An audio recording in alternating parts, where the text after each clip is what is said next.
the topic of gas laws, and this is a very nice, simple law right here that we're going to look at. It's called Avogadro's law, sometimes called Avogadro's hypothesis, right? Now, here's the deal. When you go to college, right, you'll actually be able to do calculations with this law right here, but Regents level, we typically focus on the theory of it, okay? No problem. So Avogadro simply said this, okay? And remember the guy with the famous number, okay? He said this, all right? If you have different gases, now I'm using your imagination, we have CO2 right here, okay?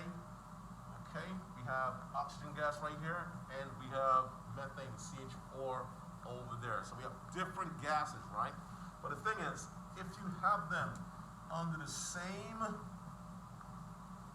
conditions, all right, of pressure, volume, and temperature, okay, you will have what?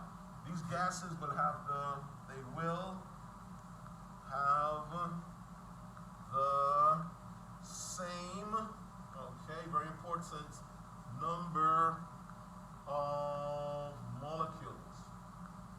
All right, very, very important, okay, they'll have the same number of molecules. So guys, make a note, okay, it's the same number of molecules, not atoms. Please make a note of that. Not, N-O-T, them, atoms. I want to stress that, profoundly.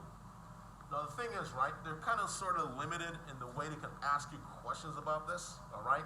Because they can ask you either about molecules versus atoms, or they can ask you about, which container of gases have the same number of molecules. It's always going to be the one with the same volume, right? No problem. But the thing is, it's very important that we know our definitions, right?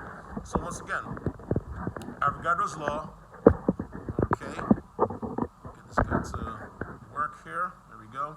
Avogadro's law simply says what? Under the same conditions of pressure, volume, and temperature, remember they must be the same, okay? You have the same number of molecules. So for simplicity, right, I put in these pictures 3 molecules. 1, 2, 3, 1, 2, 3, 1, 2, 3. And remember, guys, what you have to know what a molecule is, right? Molecules of different atoms simply covalently bonded, yes? And we know covalently bonding is between what? Between nonmetals, and they share electrons. So once again, Chem 1 coming back, foundational, yes, no problem. Okay. Now, this law makes sense because remember when we did the mole, right? And the mole is representative of a number of things. It's representative of GFM. It's representative of Avogadro's number of particles, okay? So it's consistent. And it's also representative of 22.4 liters of gas at STP, okay? So his law right here, very important law, very simple, okay? So remember, if you have gases the same pressure, volume, and temperature, they will have the same number of molecules. Because here's the deal before we wrap up. This guy right here is a molecule of oxygen, right? But he has how many atoms in him? He has 2 atoms per molecule, all right? You got 3 molecules, but this is 2 atoms per molecule. This guy right here, methane, right? Is a molecule, yes, 1 molecule, but this guy has 4 atoms per molecule. So we see, right, the number of atoms are not the same, but 1, 2, 3, 1, 2, 3, the number of molecules are the same, people. All right.